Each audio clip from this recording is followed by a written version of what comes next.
Bismillahirrahmanirrahim. Alhamdulillahi rabbil alamin. Assalatu wassalamu alaika ya sayyidi ya Rasulullah. Khudh biyadi qallat hilati adrikni.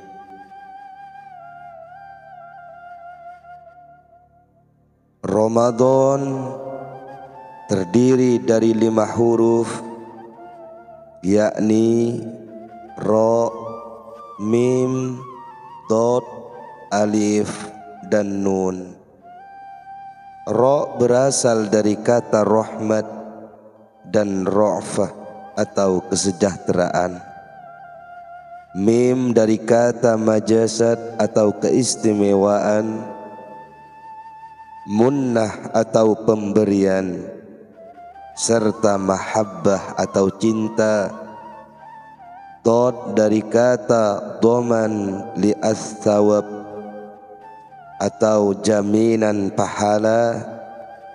Alif dari kata ulfah atau ikatan, dan nun dari kata nur atau cahaya, serta nawal atau capaian. Jika kamu menikmati bulan Ramadan dengan sebenar-benarnya dan beramal secara benar, maka semua keutamaan itu akan menghampirimu di dunia untuk menguatkan serta menerangi hatimu. Dan di akhirat kelak, kamu akan mendapatkan kenikmatan yang belum pernah terlihat oleh mata, terdengar oleh telinga, serta terlintas dalam pikiran manusia. Sebagian besar di antara kalian tidak memiliki ilmu mengenai puasa.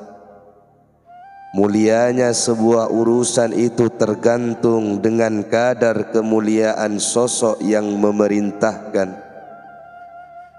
Setiap orang yang tidak memiliki ilmu dari Allah, tidak juga dari para nabinya, rasulnya, dan hambanya yang soleh, maka bagaimana ia akan memiliki ilmu mengenai bulan yang mulia ini? Sebagian besar di antara kalian melihat bapak-bapak, ibu-ibu, dan para tetangga sedang berpuasa. Kemudian kalian ikut berpuasa sebagai kebiasaan, bukan ibadah. Kalian menyangka bahwa puasa itu hanyalah sekadar menahan diri dari makanan dan minuman. Kalian sama sekali tidak menjalankan syarat serta rukun berpuasa. Wahai kaum, tinggalkanlah kebiasaan dan teruslah beribadah. Berpuasalah karena Allah. Janganlah bosan menjalankan puasa pada bulan Ramadan serta mengisinya dengan ibadah. Beramallah dan ikhlaslah dalam amalan-amalan kalian. Kerjakanlah solat tarawih, serta nyalakanlah lampu di dalam rumah-rumah kalian. Karena itu akan menjadi cahaya pada hari kiamat. Bila kalian menaati Allah Subhanahu wa ta'ala pada bulan Ramadan dan memuliakannya, maka bulan tersebut akan memberikan syafaat kepada kalian pada hari akhir. Tunaikanlah hak puasa agar Allah menunaikan hak kalian.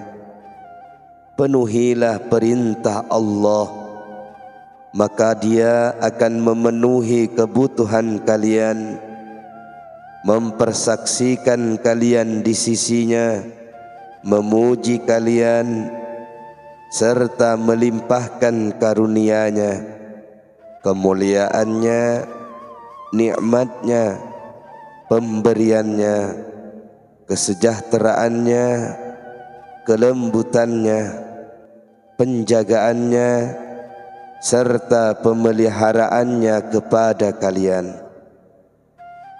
Celakalah dirimu, apa yang bisa memberikan manfaat bagimu? Kamu berpuasa dan berbuka dengan makanan yang haram, dan tidur dengan melakukan maksiat pada malam-malam yang mulia. Celakalah dirimu, kamu berpuasa karena riya atau kemunafikan, yakni selama berada di tengah-tengah khalayak masyarakat. Jika sedang sendirian, kamu berbuka atau tidak berpuasa. Jika bertemu mereka, kamu berkata, "Aku sedang berpuasa." Sembari mengaku berpuasa, sepanjang siang kamu mencela, menuduh, berjanji dengan janji-janji yang dusta, serta mengambil harta orang lain dengan penipuan berkilah dan merampok. Puasamu sama sekali tidak memberikan manfaat kepadamu dan tidak bisa dianggap sebagai puasa. Rasulullah sallallahu alaihi wasallam bersabda, berapa banyak orang berpuasa yang tidak mendapatkan apapun dari puasanya kecuali lapar dan dahaga. Berapa banyak orang yang menjalankan qiyamul lail yang tidak mendapatkan apapun dari qiyamnya itu kecuali kelelahan dan begadang. Di antara kalian ada yang menjadi seorang muslim secara zahir, namun batinnya seperti para penyembah berhala. Celakalah kalian, perbaruilah keislaman kalian, taubat kalian, permintaan ampun kalian, dan keikhlasan kalian, agar penguasa kalian menerima kalian, serta memaafkan dosa-dosa kalian yang telah berlalu. Wahai orang-orang yang berpuasa, bersyukurlah kepada Tuhan kalian. Bagaimanapun juga, Dialah yang sudah membuat kalian bisa berpuasa dan mampu menjalankannya. Barang siapa yang berpuasa, maka hendaklah berpuasa pendengaran, penglihatan, kedua tangan, kaki, semua anggota badan, serta hatinya. Hendaklah ikut berpuasa semua zahir dan batin. Jika kalian berpuasa, maka tinggalkanlah sikap dusta, kesaksian palsu, ghibah, namimah, adu domba, serta mengambil harta orang lain. Kalian berpuasa agar bisa menyucikan dan membersihkan diri dari segala dosa. Jika kalian melakukan semua ini, maka manfaat apakah yang bisa diberikan oleh puasa kalian? Rasulullah sallallahu alaihi wasallam bersabda, puasa adalah taming. Artinya taming yang akan melindungi pelakunya. Oleh karena itu taming disebut juga benteng karena dapat melindungi pemiliknya dan menghalanginya dari anak panah. Orang yang kehilangan akalnya disebut majnun atau gila karena akalnya tertutup. Puasa merupakan benteng bagi orang yang menjalankannya dengan wara', takwa dan ikhlas. Jika sudah seperti itu, maka orang yang menjalankan puasa akan dijauhkan dari segala bahaya dunia dan akhirat. Wahai orang-orang yang berpuasa, bantulah orang-orang fakir dan miskin dengan bagian makanan kalian ketika berbuka, karena hal itu merupakan pahala kalian paling banyak serta tanda diterimanya puasa kalian. Semua ini fana, tidak ada yang kekal kecuali sesuatu yang kalian berikan untuk akhirat kalian. Berikanlah selama kalian mampu memberikan.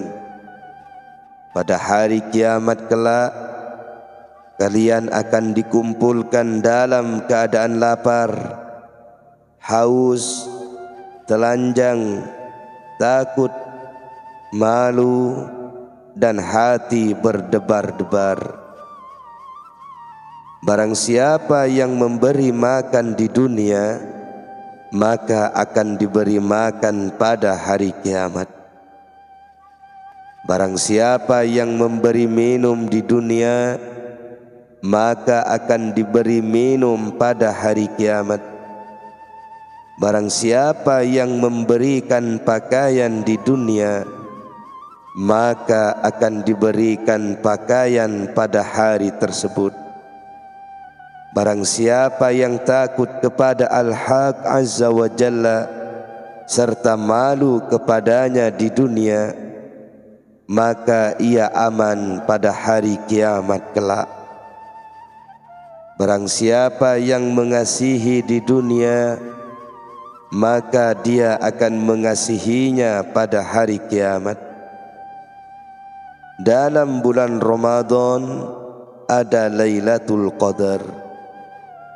Malam tersebut merupakan malam paling agung dalam satu tahun yang memiliki tanda-tanda bagi orang-orang yang soleh.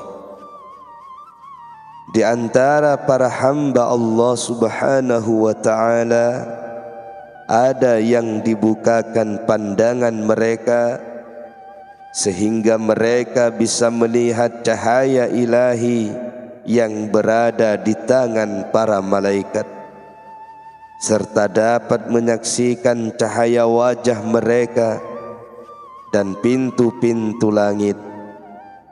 Sebab pada malam itu dia menampakkan dirinya kepada penduduk bumi.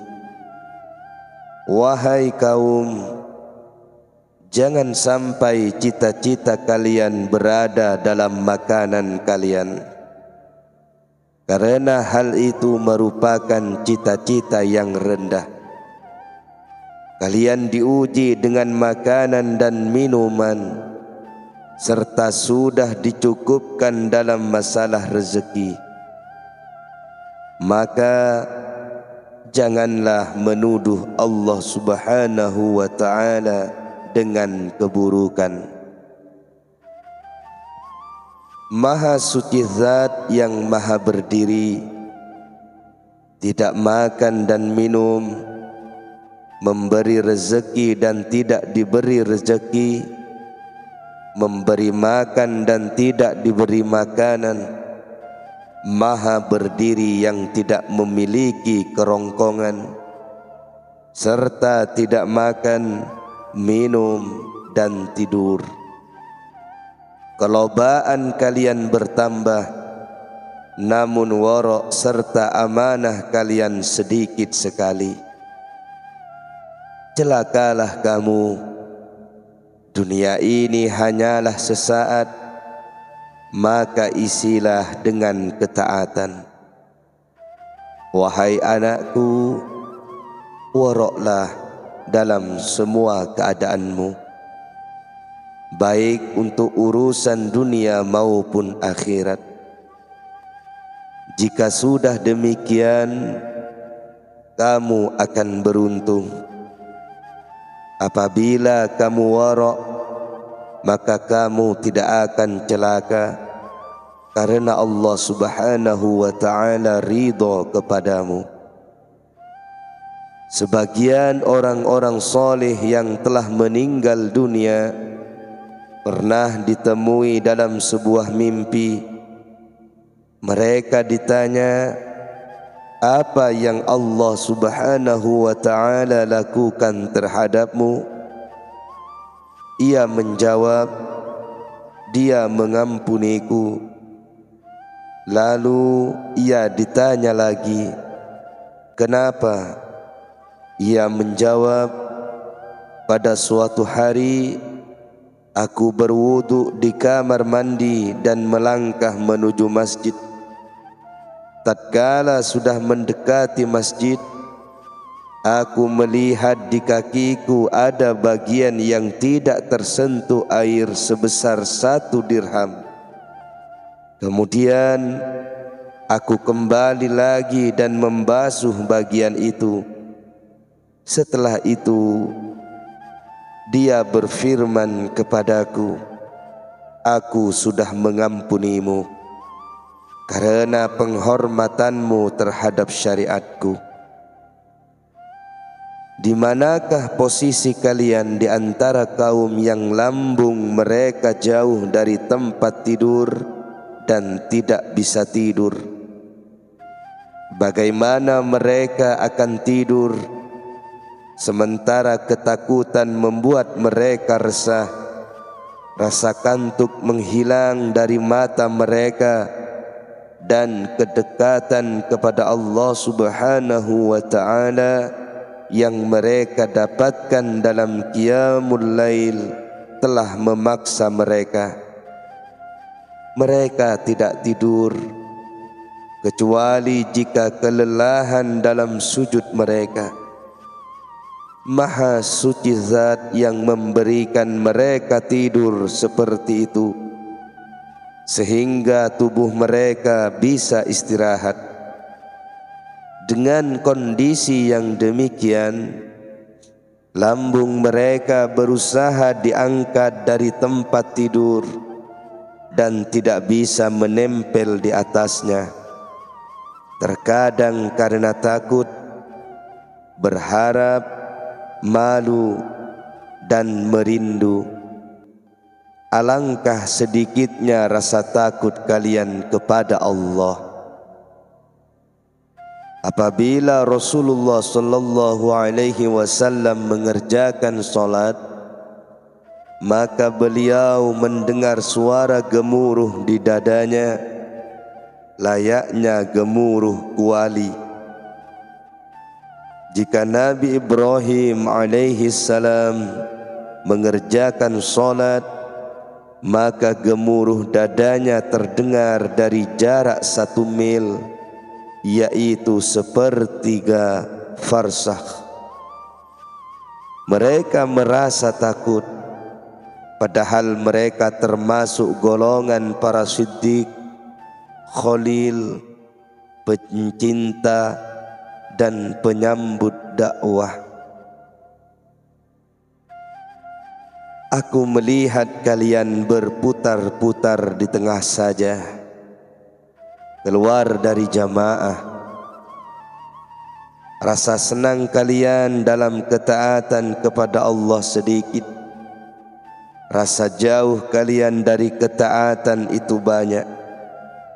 Kalian merasa cukup dengan sedikit kebaikan dan banyaknya dunia yang kalian dapatkan tidak membuat kalian kenyang.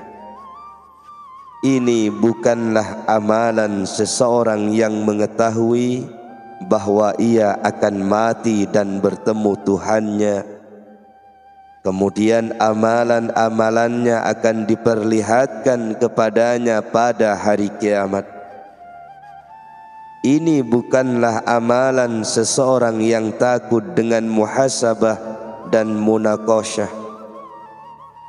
Ini bukanlah amalan seseorang yang ingin masuk ke dalam kuburnya, yang tidak mengetahui apakah lubang itu berupa neraka ataukah taman syurga. Kaum tersebut berpuasa dan mengerjakan qiyamul lail. Jika lelah, mereka menjatuhkan diri ke tanah, kemudian istirahat. Lambung mereka jauh dari tempat tidur.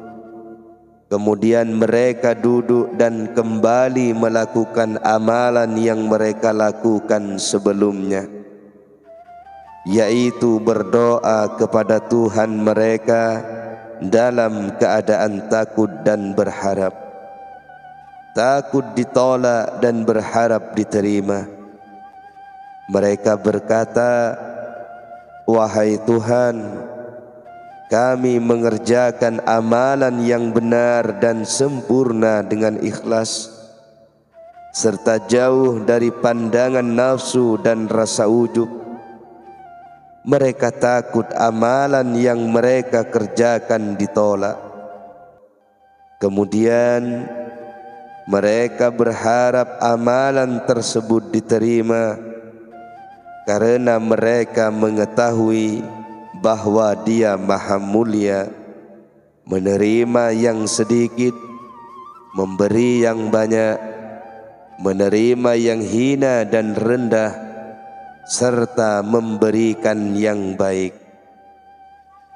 Dia menerima barang yang bercampur aduk dan menyempurnakan takaran. Rasa takut adalah azimah atau lawan rukhsyah atau keringanan, dan harapan adalah rukhsyah. Kaum itu berada di antara rasa takut dan berharap. Terkadang mereka berada dalam keadaan seperti ini, dan kadang pula dalam keadaan seperti itu. Terkadang bersama yang zahir dan kadang pula bersama yang batin. Terkadang bersama kejernihan dan kadang pula bersama kekeruhan. Terkadang mulia dan kadang pula menjadi hina. Terkadang memberi dan kadang pula tidak memberi.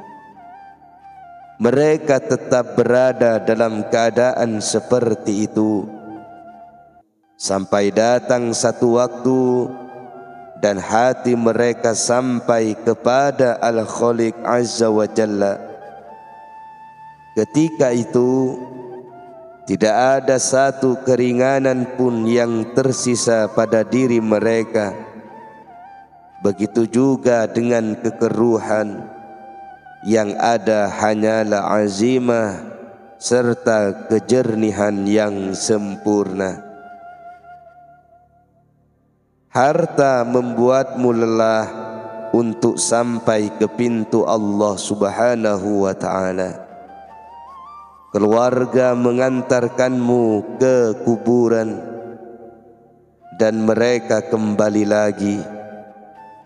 Sedangkan amalanmu akan menemanimu dan masuk bersamamu ke dalam kubur, serta tidak meninggalkanmu. Wahai orang-orang yang lalai, kurangilah teman yang akan meninggalkan kalian. Perbanyaklah sesuatu yang akan menemani dan tidak meninggalkan kalian. perbanyaklah amal soleh, berpuasalah dan ikhlaslah dalam puasa kalian, solatlah dan ikhlaslah dalam solat kalian, berhajilah dan ikhlaslah dalam haji kalian, berzakatlah dan ikhlaslah dalam zakat kalian. Ingatlah Tuhan kalian dan ikhlaslah dalam berzikir mengingat Allah. Layanilah orang-orang yang solih serta mendekatlah kepada mereka. Ikhlaslah dalam melayani mereka. Sibuklah dengan aib diri kalian sendiri dan berpalinglah dari aib selain kalian. Perintahkanlah kebaikan serta jauhilah kemungkaran. Janganlah menyebarkan aib manusia dan janganlah pula merobek tabir pelindung mereka. Sibuklah dengan diri kalian sendiri dan jangan sibuk dengan selain kalian. Janganlah terlalu banyak membicarakan sesuatu yang tidak bermanfaat bagi kalian, karena Rasulullah sallallahu alaihi wasallam bersabda, di antara baiknya keislaman seseorang adalah meninggalkan sesuatu yang tidak berarti baginya. Aib-aibmu perlu kamu perhatikan, dan aib-aib selainmu tidak perlu kamu perhatikan. Taatlah dan jangan bermaksiat. Bertauhidlah serta jangan mempersekutukan Allah Subhanahu wa ta'ala. Jika kamu berpegang dengan makhluk dan segala perantara, maka itu adalah kesyirikan. Celakalah dirimu, kamu telah gila. Kemurkaan dan berpaling tidak akan memberikanmu apapun, bahkan akan menghilangkan segala sesuatu dari dirimu.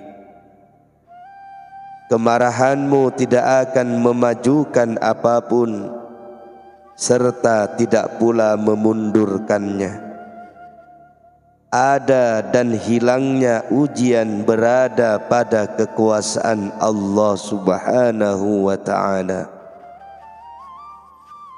Dialah yang menurunkan penyakit dan obat, menciptakan penyakit dan obatnya.